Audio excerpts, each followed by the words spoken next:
Well, I want to thank Rusty and the Worship Arts Committee for, as usual, putting together a fabulous service, and they took my idea and matched everything around it beautifully, and I'm really so. Thanks a lot. I guess it was about 2 months ago, Rusty asked me if I would like to do a service. And well, I said, sure, I was interested, but I really didn't have a good topic in mind.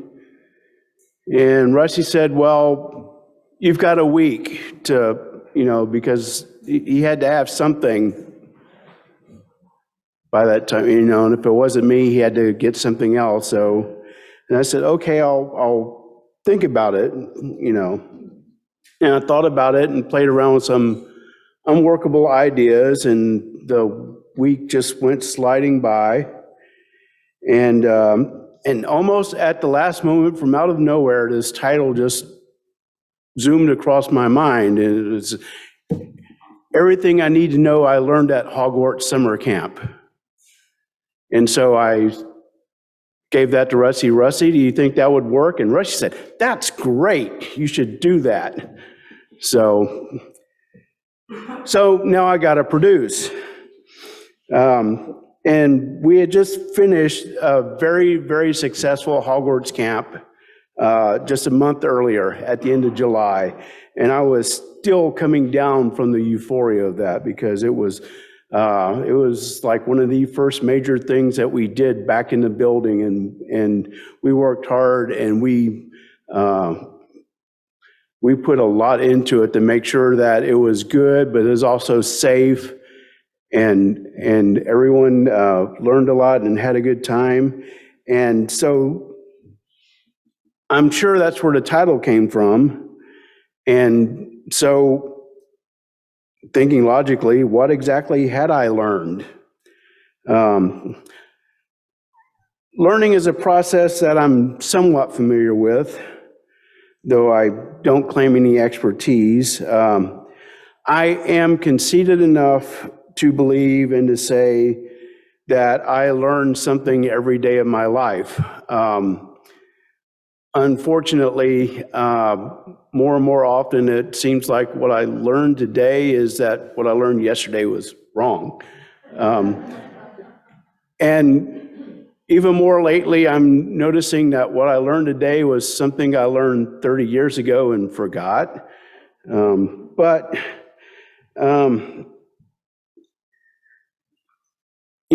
lot of the really important lessons you have to learn 4 or 5 times before they really sink in. So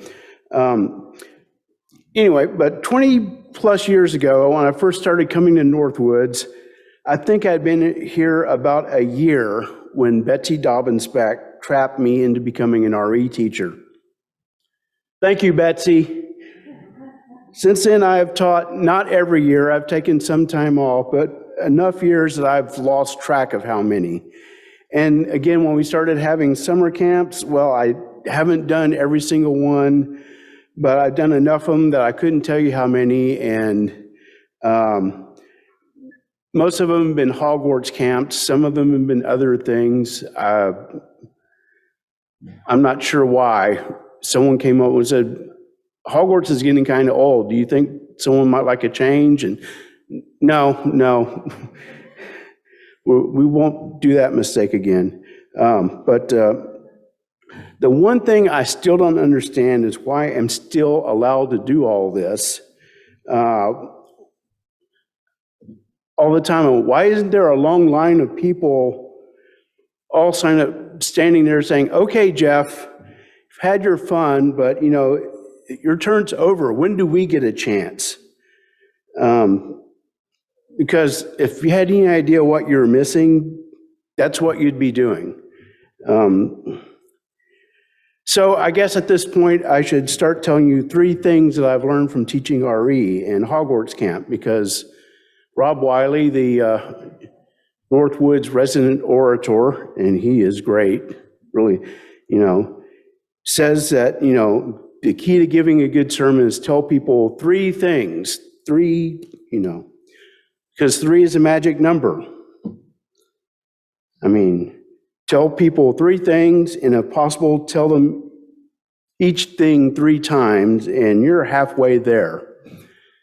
Marketers and advertisers know this, and which is why we spend so much money on junk that we don't need or want. But hey, if there weren't so many people spending money on junk that we don't need or want, the entire economy would collapse. So, but now I think about it, if the entire economy would collapse, it might be the best possible thing for the environment. But I digress. Except I just have to say, we just went from talking about Hogwarts to staving off environmental catastrophe in what, 4 or 5 quick steps.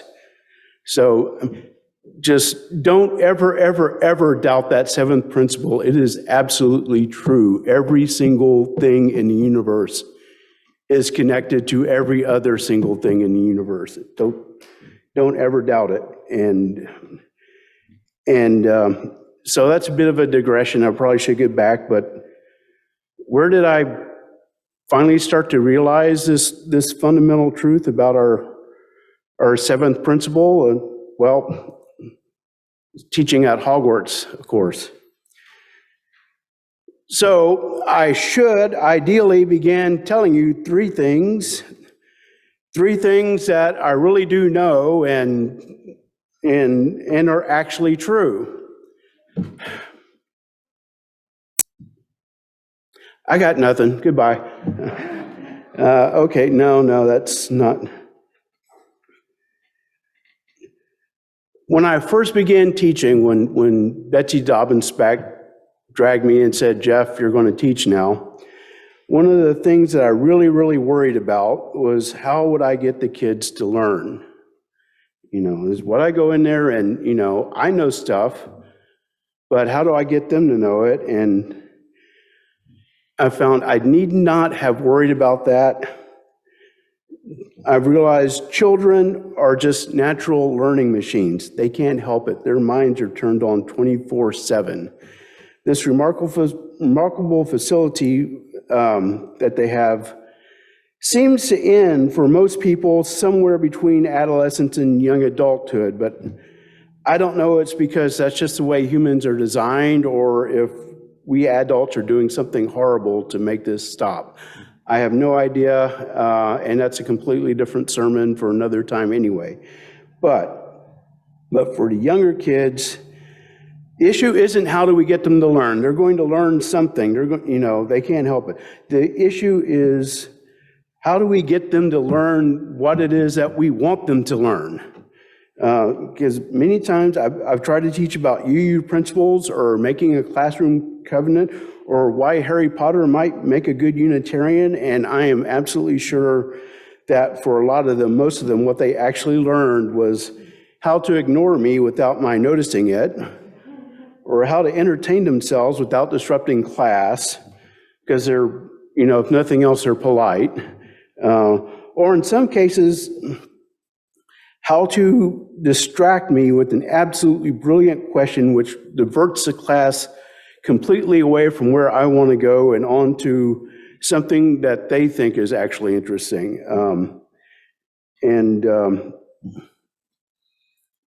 That happens more often and actually that can be a positive thing, but it's sort of exciting when they can do that. But I have to find a way to get them back because got to get the 3 things into them before the lesson's over. So if they are distracted, they're going to learn about whatever is distracting them. If they're frustrated and anxious, well, they're usually going to learn what to do about frustration and anxiety, which is usually scream and shout and run or something, just react. Because it's really difficult to think clearly when you're frustrated and anxious and all that. But the children do want to learn. There's no doubt about it. And I have found that my true task as a teacher is to finally get them to want the lessons that I have to offer.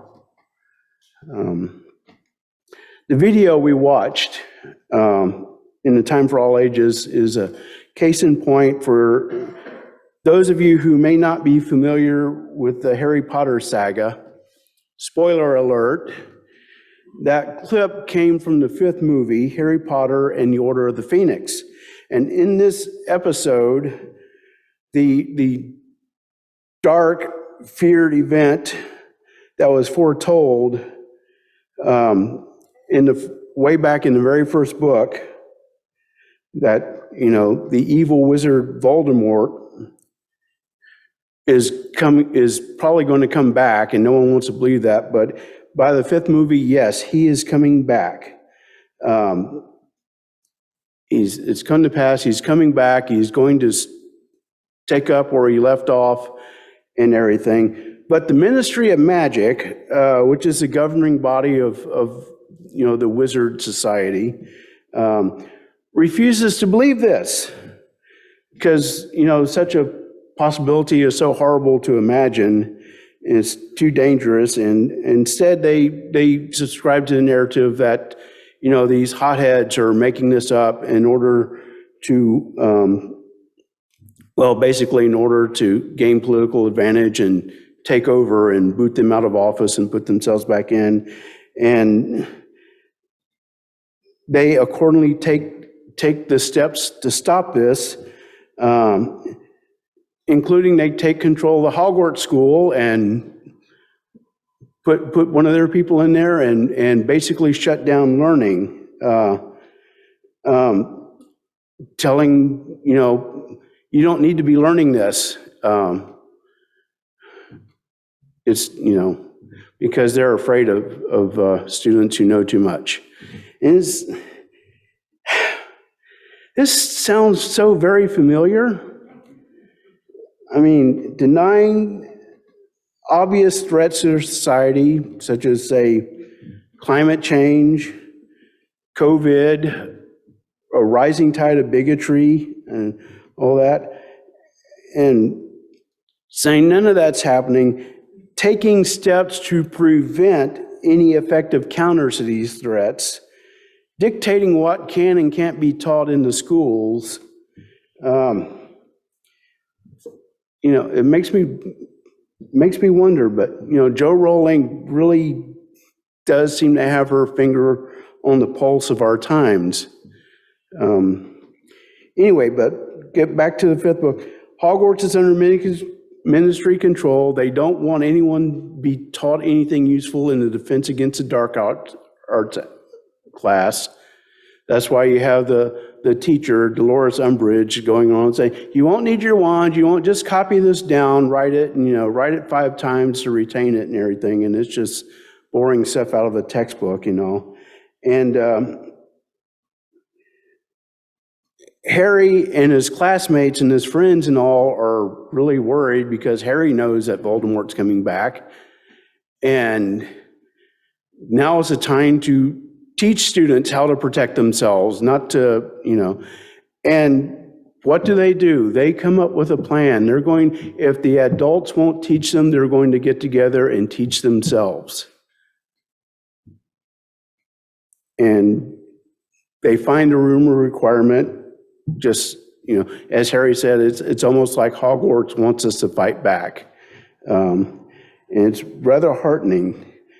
Children will learn what they determine that they need to learn, and there's nothing we can do to stop it. And we shouldn't want to stop it. It's crazy. Of course, it follows from this that if I go into class armed with 3 points that I want to make, and the simple plan of just bringing those 3 points down, dragging it into them, like Dolores Umbridge saying, write this down 3 times, there's a good chance that all I'm going to do is bang my head against a wall. So, you have to do other things, and making the lessons fun is a key. That's why all the different summer camps at Hogwarts have been the most successful and the most popular because they're the most fun. Quite simply, hands down. We had some good other camps, but Hogwarts is fun. And having fun is the surest way to keep the child's learning path more or less on line with your teaching path. It's not always easy. Finding a way to teach you, a fun way to teach you theology, well, that's a real challenge. But people have tried, and with some degree of success and all. But children's minds, and adults too, I would hope and think, tend to be most open when they are enjoying themselves. It's why, another reason why I showed that clip. It has multiple virtues. It's relevant to my topic, and it takes up a bit of time. And it's fun. It was, I enjoyed it, and so it's a wonderful learning aid. And I used it in Hogwarts this summer, and I used it again today. So, but I would really like to drive home that detailed lesson because I've got this. In my mind, I've got this picture, it's almost cathedral of what, you really should learn, how this fits together with that and thus, and if I do that, people will get maybe 10% of it, probably. The rest will just go. So, I try that, and I do try to be concise about the key points I want them to learn, but I also tend to throw out a lot of seeds. I just like to, that's why I go off on tangents a lot too, because, everything is connected, we talked about that, right? Yeah, okay. Everything is connected, because this used to frustrate me. I just want to explain, it this follows from this, follows from this, and follows from this, boring, but I tend to do that still. I have to stop myself. It's over. And maybe other teachers do better at it than me. I have to say, my skills as a teacher are not that great. For me to be effective, I'm not talking about anyone. For me to be effective, well, the best I can really hope to do is to plant a lot of seeds in the young, fertile minds of the students, throw out pearls of wisdom, nuggets of common sense, just this and that, unlikely seeming connections, and from this unlikely seeming strategy, remarkable things can grow. I've seen it. If you have faith, there's a lot of faith involved in this. Throw out the seeds and see what grows. Jesus understood this, and that's what he told his disciples and his followers, and that's why, that's why I felt the parable of the seed sower was so appropriate here. But ultimately, it's not the techniques that you use, it's not the strategies that you employ, or even your ability to make things fun that matter the most. Ultimately, it's not so much what you do as why you're doing it, why you're there. Let's say a teacher with ulterior motives, say to indoctrinate. Never really seen that here yet, thankfully, but or to gain status or recognition, or to collect, or even to collect a paycheck, can have some degree of excess. And I'm partaking of some of that, and not collecting a paycheck. That's not ever going to happen, But I have gained some status here. A lot of people come up to me and thank me for all that you do. I've heard, and it's very flattering, and I appreciate it. But and I stroke my ego, telling myself, I've made a tiny little difference in these kids' lives and all that, and that really makes me feel good. But to be really successful at that job, though, you have to do it for love. You have to be there for the kids. It's not about me. It can't be about me. It's got to be about whatever success that I'm going to have. It has to come from me being there for the kids. And again, I don't know how universal, I think it's sort of universal, but I don't know. It's how extremely universal it is. A rather high percentage of my RE class and Hogwarts teaching colleagues, if I may be presumptuous to use that term colleague, they are professional teachers. They teach during the week and they come here and they have the experience of training. They know all the techniques and the strategies and everything. And next to them, I'm a rank amateur, but they're here for the exact same reason as me. They're doing it for love. They should be taking it easy today. They've worked 5 days a week, and then they come in on Sundays and teach some more, and because they love our children. And it's just,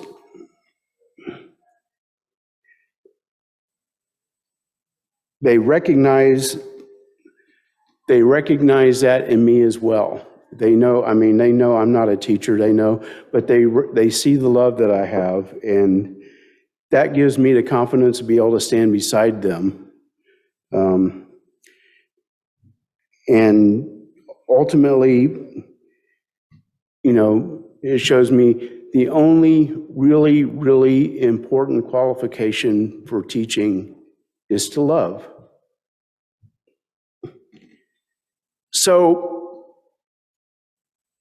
I think I've told you 3 things. I lost count, I'm not sure, but if I have managed to plant any seeds within any of you this morning, I hope one of those seeds is the idea that you too can be a successful RE teacher or a summer camp volunteer, because we need those. We always need more. No matter how unqualified you think you are, no matter how much of an introvert you are, no matter how scared you are that the kids won't like you, well, I got over that pretty quickly myself. And in its place, I have received boundless amounts of joy. And that's what I learned teaching at Hogwarts Summer Camp.